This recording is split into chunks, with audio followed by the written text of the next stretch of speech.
Welcome back to the Crisscross Corner podcast. I'm your host, Chris Canty, and shout out to all the members in the Crisscross Corner podcast Facebook group.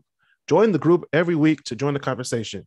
Follow the podcast at Crisscross Corner on Instagram, Twitter, TikTok, and YouTube. We're on our road to 1,000 subscribers, so like, share, and subscribe on our videos.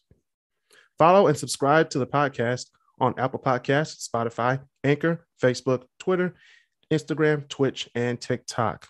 Listen for free or go to anchor.fm/crisscrosscorner/support and donate $5 a month to sustain future episodes of the podcast. Thank you for your support. On today's episode, we're going to be really quick. Going to be talking about being happy at your job, because a lot of us aren't happy. I speak for myself. I did not like my job for 2 years. People know that I worked in Ann Arbor at a certain place that I will not name on this podcast because I like a few people that still work there. So I won't say their names or the job that I was at. But the world has obviously felt the pain and the angst of people leaving their jobs in high numbers to be happy or to make more money. But people don't want to work in fast food anymore because they don't pay a lot. But if you do want to work in places where you feel happy, you feel satisfied, and all that stuff, please understand that it'll come. College degree, no college degree. Wherever you want to be happy, you have to earn it. Okay? Now, I'm going to go down this list. If any of these phrases or sentences resonate with you, nod your head, put your thumbs up, whatever you got to do. Here we go. Overall, I am completely satisfied with my job. I feel happy at work most of the time. My work environment feels inclusive and respectful of all people. My work has a clear sense of purpose. I am paid fairly for my work. There are people at work who give me support and encouragement. There are people at work who appreciate me as a person. I can trust people in my company. I feel a sense of belonging in my company. My work has the time and location flexibility I need. In most of my work tasks, I feel energized. I am achieving most of my goals at work. I often learn something at work. And finally, my manager helps me succeed. Now, if you felt good because you actually have that at your job, well, good for you. If you don't resonate with any of these phrases and sentences, it's time for you to reevaluate yourself. First of all, reevaluate yourself. Then reevaluate where you work. Is it helping you or is it hindering your growth? Okay? Because I had to make that decision a few months ago. Actually, it was a year to this day. I had to make a really drastic decision. And before people go on and say, hey, Kris is great. Kris is amazing. I've seen him grow up and all that stuff. Y'all don't really know me because I keep to myself most of the time. Quarantine had to be the most traumatic experience of my life because I had to make drastic decisions of who I hung out with, where I worked, who I wanted to spend time with on and off Zoom and StreamYard and on the podcast. So please understand that I'm not perfect. Yes, I have spent days depressed, crying in the office, at home. Didn't have enough money to buy Christmas gifts, didn't have enough money to buy to get gas to go to work. It was that bad. I had to pay a lot of bills over quarantine. Okay. I've lost hours of sleep because I was worried about, my next paycheck, if I could make the ends meet, or I could get the ends close enough to meet. You understand that? I mean, my birthday was shit last year because I didn't have any money. Okay. So please understand that I've been there. I know how you feel. Now, enough of the sad talk and me being serious. Let's get to the top 10 reasons why you should stay at your job.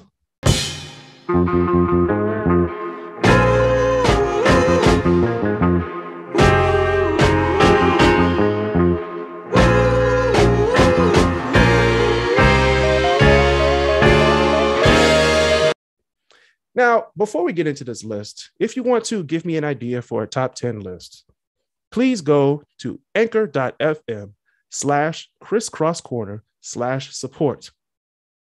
You can donate $1. You could donate $5. You can even donate $10.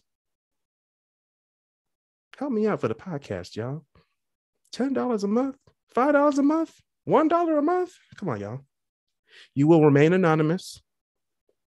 And this money is to help the podcast, help me pay the Zoom bill, pay StreamYard so we can go live on different platforms, for me to pay special guests, and for us to do things for you guys on YouTube that cost money. So please go to anchor.fm/crisscrosscorner/support. Thank you for your support. Now, number 10 of the top 10 reasons to stay at your job. Location matters, y'all. Consider your daily commute when you're thinking about getting a new job or staying at your job. Is it worth it? How much is too much? Would you rather work at home? Do they have, hybrid options, which we'll get to later in this list? Number 9, quality benefits. Along with your base salary, which a lot of people don't understand when you're going into the workforce for the first time. Along with your base salary, getting good benefits is an important part of loving your career. Having full healthcare, healthcare, we got dental, vision. Some people have disability coverage. It's major. It's important. When your employer covers these things, they are significantly decreasing your monthly expenses. Having paid holidays, sick days, and personal days is a crucial part of having happiness and satisfaction with your work. Your employer should also understand that you need paid time away every so often. Those mental days, I'm telling you, y'all, mental health is priority. Okay. I know you want to save them personal days for after Christmas time, but hey, if you need to take a break, take a break. It's not that hard. Take a break. Number 8, challenging work. I know some people don't like to be challenged at work because they went through 4 to 6 years of college, but hey, good things come to people who work hard. And challenging work is great. In my case, finding work that interests and challenges you is an important part of loving your job. When you do the same tasks every day, you may feel like you're ready for something new. When you get a variety of tasks and responsibilities that teach you something new, you may feel more engaged and fulfilled at work. Food for thought, y'all. Number 7, room to grow. A lot of jobs will tell you that, hey, this is a company that you'll start here and you'll be a CEO in 6 years. No, that's a red flag in an interview. Just walk out. Okay. You need room to grow. So everybody should be contributing to you becoming better, and you need to contribute to someone else being better. So everybody can come up together and have a great team to get some work done. So room to grow. Nobody loves hitting that glass ceiling. You know, when your employer invests in your future by reimbursing you for education, sending you to conferences, or offering mentorship, you'll feel groomed for the next level. Because a lot of people, I don't like to say that they're stupid. I just think that a lot of people are incompetent of doing their job because they weren't trained well enough to do their job. But, you know, we'll get to there. You know, you'll see me in real life. If you know me in real life, I hate stupidity and incompetence. So please understand that a lot of things need to change in my life, because I believe that I could be stagnant and complacent sometimes. So when I get to the next level, I don't really know what I'm doing, but if I want other people to be competent, I have to be competent. So if you want to move on to the next level, you need the training and the skills needed to get to that next level. And room to grow is great. Because if you're stuck doing the same thing every day, you're not going to learn anything. All right, number 6, goal-oriented leadership. Like I said in number 7, leaders who encourage you to succeed may help you love your job. When you have specific goals, you tend to feel more driven and focused on your work. By having an employer who gives you the tools to reach your goals, you can soar to new heights in your career. New things feel good as reaching a goal you have, and you have been working to accomplish that goal. Like, if your employer says, hey, we want you to do this, or we want you to be here by, next week, next year, in 2 years, they should be helping you get to that point. It shouldn't be, hey, I'm going to help you do this, and they don't do anything about it. It also works the other way. If your employer says they're going to do something, you need to be knocking on their door and saying, hey, you need to help me with this stuff because you told me in my interview / my first day at work that you're going to help me with this. It works both ways, y'all. Number 5, company culture. I can't say this. I'm going to say this again. Company culture. As many of you guys know who listen to my podcast, know that I am an extroverted introvert. Let me say that again. I am an extroverted introvert. I'm very introverted. I keep to myself a lot. A lot of people don't know who I really am unless you're my best friend or my fiance. Now, whether you're an introvert or an extrovert, finding a work environment you need, like when you find a work environment, you need to understand who's at the job. You know what I'm saying? If you're a Black guy working in an all-white company where I was in Ann Arbor, I didn't really fit in. And every time I, tried to be myself, I was kind of shoved back into, hey, we don't do that. Act like us. So I get it. I've also been in all Black communities, in Black companies, where I can be myself. I've also been in mixed companies where you have different cultures. And that's also a hassle because sometimes you got to act a certain way around people just to get by, like the higher ups. But in certain people, they don't know your culture. And the same thing, I don't know your culture, you don't know mine. So it's kind of like a clash sometimes when you talk about these things. So I guess company culture is actually, I should have put it higher on the list, but this is number 5. So company culture, whether you're an introvert or extrovert, should be one of your bigger priorities. Okay. When employees facilitate camaraderie through team building exercises and after work events, they can help sociable coworkers build better relationships. On the other hand, if you're introverted like myself, you may prefer a company that gives you space to independently get your work done. Before choosing a job, please consider what environment you will best. You got to consider an environment where you'll be, comfortable, basically. Number 4, I said this before in the list, flexibility. A great employer understands that you have other things to to take care of outside of work. Many of us have kids. Many of us have other jobs. Many of us just want to just relax at home. Some of us want to travel. Some people want to see family and friends. By having a flexible start and end time, you can more easily make time for appointments, family obligations, and personal matters. While a flexible schedule isn't possible for every type of career, you may want to consider going into a career that gives you more freedom. Number 3, work-life balance. I cannot stress this enough. I don't even know why I didn't put this at number 1. Work-life balance is important.